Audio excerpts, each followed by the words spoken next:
अगर ब्रह्म सरोवर के अंदर चलता पानी होता तो क्या वहां पर काई जमती?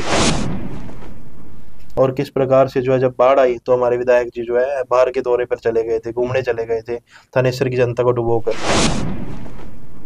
और जब वो आए तो उन्होंने क्या किया, 5-5 रुपए के बिस्कुट और जो है पानी की बोतलें और टॉफी चॉकलेट बांटने का काम किया। तभी तो जो है व्हाट्सएप के जमाने के अंदर अगर नोकिया 1100 की बात करेंगे तो हमारा हल्का जो है वो कहीं ना कहीं पिछड़ेपन का सामना करेगा। मैं तो हुड्डा साहब को भी ये बोल कर आया था कि अगर पार्टी टिकट नहीं देती तो मैं थानेसर विधानसभा से चुनाव लड़ूंगा, निश्चित तौर पर लड़ूंगा।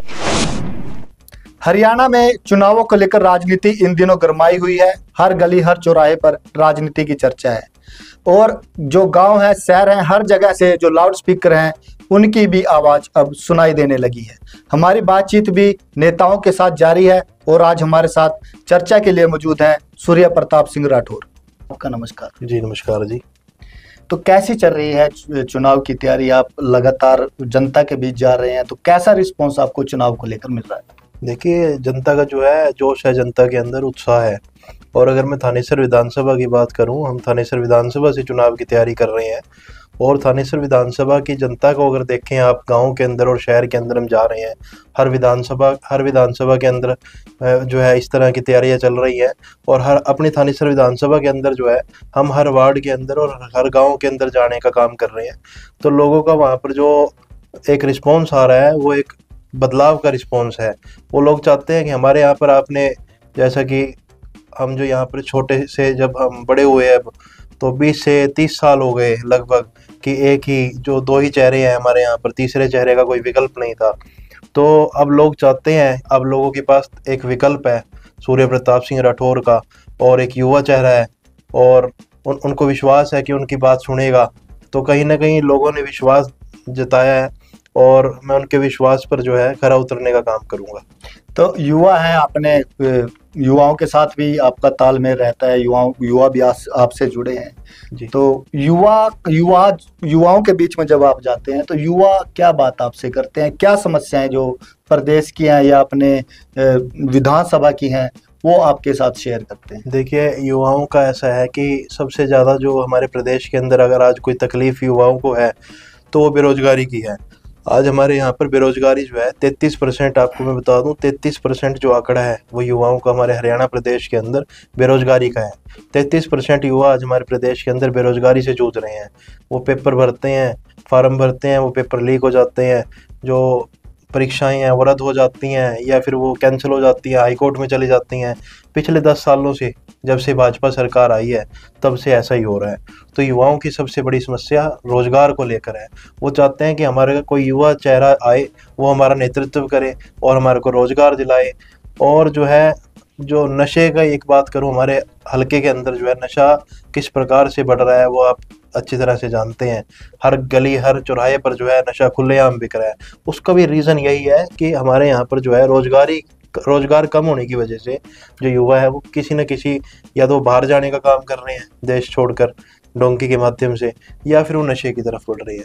तो आप कैथल से प्रभारी भी हैं, तो थानेसर विधानसभा से आप चुनाव लड़ना चाहते हैं, दोनों काम एक समय में कैसे आप उसको मैनेज कर पाएंगे? देखिए, युवाओं का, मैंने बोला कि चुनाव मैं नहीं लड़ रहा, चुनाव जो है हमारी थानेसर की जनता, हमारे युवा साथी लड़ रहे हैं। उन्होंने मेरे के अंदर इस तरह से जोश और उत्साह बढ़ा कि मैं अब पीछे नहीं हट सकता और मुझे उनका दिल नहीं तोड़ना। उनका विश्वास जो है, उन्होंने जो मेरे ऊपर विश्वास बनाया है वो तभी पूरा होगा जब मैं चुनाव लड़ूंगा। देखिए, जो कोई बुजुर्ग आदमी है, अब हमें भी टाइम के साथ जो है बदलना पड़ता है। अगर हम बात करें नोकिया 1100 फ़ोन जो होता है, आप उसके अंदर आज व्हाट्सएप नहीं चला सकते। तो यही चीज़ जो है हमें ज़माने के साथ बदलना पड़ता है। उस टाइम में नोकिया 1100 से चलते थे, फ़ोन करते थे, उस टाइम व्हाट्सएप नहीं था। अब लेटेस्ट टेक्नोलॉजी आ गई, हर चीज़ बदल गई। तो पुराने राजनेता क्यों नहीं बदलने चाहिए? पुराने राजनेता भी बदलने चाहिए, युवा सोच आगे आने चाहिए, युवा आगे आने चाहिए।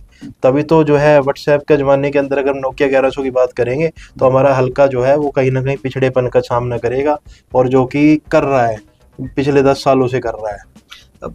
2500 से अधिक आवेदन जो है कांग्रेस हाईकमान को मिले हैं हरियाणा से, जो चुनाव लड़ने की इच्छा रखते हैं नेता।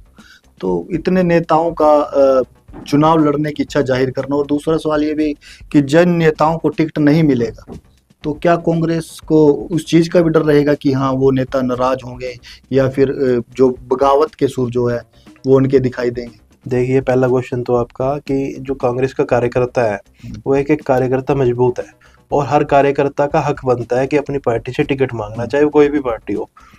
रही आवेदन की बात, तो हर कार्यकर्ता ने जो इच्छुक हैं चुनाव लड़ने के, उन्होंने अपना हक जताया पार्टी के ऊपर। वो पार्टी का हाईकमान का डिसीजन है कि वो किसको टिकट देगी, किसको चुनाव में उतारेगी और किसको चुनाव में नहीं उतारेगी। और दूसरा क्वेश्चन आपका क्या था? ये कि जब जिन नेताओं को टिकट नहीं मिलेगा तो उनकी नाराजगी का डर भी कहीं ना कहीं हाईकमान को रहेगा, कांग्रेस को रहेगा। देखिए, बिल्कुल है। और जैसे मैं अपनी बात करता हूं, तो मैं तो हुड्डा साहब को भी ये बोल कर आया था कि अगर पार्टी टिकट नहीं देती तो मैं थानेसर विधानसभा से चुनाव लड़ूंगा, निश्चित तौर पर लड़ूंगा, और किसी पार्टी के अंदर नहीं जाता, कोई भी पार्टी के अंदर नहीं जाऊंगा कांग्रेस छोड़ के। और आजाद चुनाव लड़ना पड़ा तो आजाद चुनाव लड़के, और अगर लोगों ने मेरे को मौका दिया, विधायक बनाया अपना, तो फिर से झोली के अंदर पा दूंगा हुड्डा साहब। मतलब चुनाव लड़ना है, पार्टी टिकट दे या ना दे, जी, ये आप फाइनल आपकी तरफ से? चुनाव लड़ेंगे, आजाद चुनाव लड़ेंगे। अगर टिकट नहीं मिलेगा, पहली प्राथमिकता तो टिकट की है, वेट भी हम टिकट का कर रहे हैं, हम पूरी तरह से तैयार बैठे हैं, दल बल के साथ तैयार है। और अगर टिकट नहीं मिली तो आजाद चुनाव लड़ेंगे, किसी पार्टी का समर्थन ना करते हुए आजाद चुनाव लड़ेंगे। और जो है, अगर जनता ने मौका दिया विधायक बनाने का, अपना विधायक प्रतिनिधि चुनने का, तो दोबारा से कांग्रेस की झोली में चले जाएंगे विधायक बनके। ये बात तो एक ही होगी। तो पार्टी को कहीं ना कहीं हमारे ऊपर मेरा अगला सवाल यही था कि जो दूसरे नेता हैं जी कांग्रेस के, चाहे अशोक अरोड़ा हो या दूसरे जो पुराने नेता हैं, वो भी टिकट की दौड़ में है। तो ऐसे में आप खुद को कहाँ देखते हैं कि यहाँ पार्टी कितना भरोसा आप पर जता पाएगी? देखिए, मैं संगठन का आदमी हूँ, और हमने संगठन के लिए काम किया, कांग्रेस पार्टी का झंडा उठा के रखा इतने सालों से। और 2004 से हमारे जो परिवार है वो कांग्रेस पार्टी से जुड़ा हुआ है। और किसी और इतने साल हो गए, लोग जो है पार्टियां छोड़ देते हैं, जैसे कपड़े बदलते हैं ऐसे पार्टी बदलते हैं लोग। और हम तो पार्टी के लिए ईमानदारी से, वफादारी से चल रहे हैं। और आपको बता दूं कि पैनल में 2 ही नाम है, एक मेरा नाम है और एक अरोड़ा जी का नाम है। तो पार्टी हाईकमान का डिसीजन है। मैं संगठन का आदमी हूँ, युवा चेहरा हूँ, और उनकी वो एज्ड है। तो कहीं ना कहीं पार्टी को, जो भी पार्टी का डिसीजन होएगा वो हमारे सर मत्थे पर है। अगर नहीं देगी तो हम आजाद चुनाव लड़ेंगे। मुद्दे क्या होंगे जब जनता के बीच जा रहे हैं, क्या मुद्दे लेकर जा रहे हैं? और आगे जब चुनाव लड़ेंगे तो क्या प्राथमिकताएं होंगी, किन मुद्दों को प्राथमिकता दी जाएगी? देखिए, सबसे पहला मुद्दा, जो सबसे पहली प्राथमिकता जो मेरी, अगर विधायक बनाया, पहली कलम से करने का काम करूंगा रोजगार दिलाने का। चाहे उसके लिए मेरे को विधानसभा के अंदर लड़ाई लड़नी पड़े, चाहे ग्राउंड लेवल पे लड़ाई लड़नी पड़े, जो मेरे युवा साथी आज मेरे साथ जुड़े हुए हैं उनको रोजगार दिला कर हटूंगा। दूसरी, हमारे हल्के की परेशानी जो है, हम कॉलोनियों के अंदर जा रहे हैं, प्राइवेट कॉलोनियों में जनसभाएं कर रहे हैं। वहाँ पर कॉलोनियों की सबसे बड़ी समस्या जो है, वो लोग हैं वहाँ पर जो पानी की निकासी नहीं है। अगर 2 घंटे की बारिश हो जाती है हमारे हल्के के अंदर, तो पानी बहुत ज्यादा गोड्डे से भी ऊपर जो है पानी का लेवल आ जाता है। और कहीं ना कहीं जो है, आप देखो कि जिन लोगों ने उन कॉलोनियों के अंदर 40,000 50,000 रुपए जो है आज मिनिमम जो है रेट चल रहा है, 40,000 से लेकर 50,000 गज जो है कॉलोनियों के अंदर जो रेट है, उनका क्या कसूर है जिन्होंने पूरे पैसे देकर जो है वहाँ पे प्लाट खरीदा, रजिस्ट्री कराई, उसके बाद वो पानी के अंदर क्यों रहेंगे? अभी आपने देखा पिछले साल जो है बाढ़ आई थी हमारे हल्के के अंदर, और किस प्रकार से जो है जब बाढ़ आई तो हमारे विधायक जी जो है बाहर के दौरे पर चले गए थे, घूमने चले गए थे थानेसर की जनता को डुबोकर। और जब वो आए तो उन्होंने क्या किया, 5-5 रुपए के बिस्कुट और जो है पानी की बोतलें और टॉफी चॉकलेट बांटने का काम किया। क्या विधायक को शोभा देता है? जब पहली जो प्राथमिकता है, अगर पानी की जो निकासी की प्रॉब्लम है वो शुरू से है, अगर उसको सही ढंग से उसकी रिपेयर की होती या उसकी साफ सफाई की होती तो शायद वो उस टाइम पे वो हालात बच सकते थे, उन हालातों से। चलो, स्थानीय थानेसर के जो विधायक हैं उनके बारे में भी बात करेंगे, लेकिन एक कांग्रेस के लिए एक बड़ा चैलेंज संगठन का भी है। हरियाणा में कोई संगठन कांग्रेस का जो वो नजर नहीं आता, एक प्रदेश जो अध्यक्ष हैं उनको छोड़कर। तो ये क्या कारण रहता है कि कांग्रेस अब तक अपना संगठन नहीं खड़ा कर पाई हरियाणा में? और दूसरा, क्या इसका नुकसान जो है कहीं ना कहीं विधानसभा चुनाव जो होने जा रहे हैं देखिए, उसमें अब भी? जो दीपक बाबरी जी हमारे प्रभारी आए हैं हरियाणा के, वो उन्होंने जो है लिस्ट बिल्कुल रेडी पड़ी है, और चुनाव से पहले मुझे लगता है कि चुनाव से पहले जो है हमारा संगठन जरूर तैयार हो जाएगा। अब चुनाव का करीब 1 महीने का ही लगभग का समय जी, जी। बचा है चुनाव को लेकर। अगर अब संगठन बनता है, खड़ा होता है संगठन, तो क्या उस तरीके से संगठन काम कर पाएगा जिस तरीके से दूसरे जो राजनीतिक दल है, चाहे बीजेपी की बात हो या दूसरे राजनीतिक दल हैं, उनके संगठन कर पाते हैं? क्योंकि जो संगठन से जुड़े लोग होते हैं उनका जहाँ तक देखा जाता है कि उनका काम जो होता है लोगों को अपने साथ जोड़ना होता है फील्ड में जाकर ना। देखिए, जो कांग्रेस पार्टी है ना, वो उसका एक एक कार्यकर्ता संगठन ना होते हुए भी संगठनिक तौर से जो है एक एकजुट होकर काम कर रहा है। तो संगठन की चलो ठीक है, जरूरत है, संगठन बन भी जाएगा चुनाव से पहले, लेकिन संगठन ना भी बने या इलेक्शन से थोड़े दिन पहले भी बने, उसका कोई असर पार्टी पे ऊपर नहीं पड़ेगा, क्योंकि पार्टी के अंदर जो है बड़े बड़े नेता बैठे हैं, स्टेट लीडर्स हमारे इतने अच्छे हैं और इतने काबिल हैं कि वो संगठन ना होते हुए भी हर एक कार्यकर्ता को संगठनिक तौर पर जो है लेकर चल रहे हैं। अब थानेसर विधायक की बात अभी आप कर रहे थे, तो काफ़ी उनके द्वारा कहा जाता है, उनके जो भाषण होते हैं उनमें सुना जाता है कि एक बहुत बड़ा विकास जो है कुरुक्षेत्र में, थानेसर में करा दिया गया, चाहे वो एलिवेटेड रेलवे ट्रैक की बात हो, ब्रह्म सरोवर का चलता पानी, पीपली से थर्ड गेट सड़क, तो बहुत बातें होती हैं। तो ऐसे में अगर इतना विकास हुआ है तो क्यों ना जनता उनको वोट दे?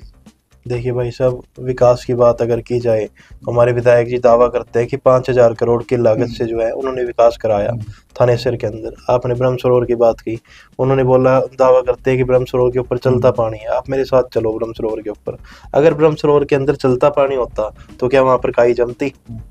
आप वहाँ पर आप खुद समझदार हो, अगर चलता पानी जहाँ पर भी होएगा वो काई नहीं जमेगी। जहाँ पर काई अगर जम रही है तो उसका मतलब चलता पानी नहीं है। तो ये जो है विधायक जी ने जो है बड़े बड़े फ्लैक्स लगवा दिए बिफोर और आफ्टर के, क्या सुधरा? आप उमरी चौक है, उमरी चौक से जो सेक्टर की तरफ आती है पीछे वाली सड़क, काफी टूटी, वो कितने सालों से टूटी हुई है। वो जब की टूटी हुई है, जब पीपली से थर्ड गेट टूटी थी, उससे भी पहले की टूटी हुई है। पीपली से थर्ड गेट जो है उस टाइम पे लोगों ने डंडा दिया, हल्के के लोगों ने हाहाकार किया तो बना दी, लेकिन उसको भी 8 साल लग गया, आपको पता है। और मैं तो आपके चैनल के माध्यम से भी थानेसर की जनता से अपील करना चाहूंगा कि आने वाले विधानसभा चुनाव के अंदर आप पीपली से थर्ड गेट वाली सड़क का मुद्दा जरूर उठाएं। आपके कितने अपनों ने और कितने हमारे हल्के के लोगों ने वहाँ पर जान गंवाई और चोटिल हुए वो सड़क के उससे, तो आप उस चीज़ का भी देखें। और जो है रोजगार की जो हमारी सबसे बड़ी समस्या है वो इस सरकार के अंदर आई है। तो अब कैसा रुझान है जनता के बीच जा रहे हैं? एक आखिरी सवाल आपसे रहेगा, कितना प्यार जनता का आपको मिल पा रहा है? देखिए, थानेसर की जनता से पूरा प्यार, समर्थन और आशीर्वाद मिल रहा है। गाँव के जो बुजुर्ग हैं, महिलाएं हैं, माताएं हैं, बहनें हैं, युवा साथी हैं, बच्चे हैं, उन सब का प्यार आशीर्वाद मिल रहा है। और ऐसा ही प्यार आशीर्वाद मिलता रहा तो हमारी जीत जो है निश्चित है। तो ये थे हमारे साथ सूर्या प्रताप सिंह राठौर, और इन्होंने एक बात बड़ी स्पष्ट तौर से कही है कि अगर पार्टी ने टिकट नहीं देती, ये तब भी आज़ाद उम्मीदवार के तौर पर थानेसर विधानसभा से चुनाव लड़ेंगे। यानी कि चुनाव जरूर लड़ेंगे, चाहे पार्टी से टिकट मिले या ना मिले। तमाम मुद्दों पर बात हुई, रोजगार का मुद्दा इन्होंने उठाया और कुरुक्षेत्र के विकास का मुद्दा भी इन्होंने उठाया। तो ऐसे ही हम अलग अलग नेताओं के साथ आपको अपनी बातचीत दिखाते रहेंगे। बने रहिए हरियाणा स्टोरी के साथ।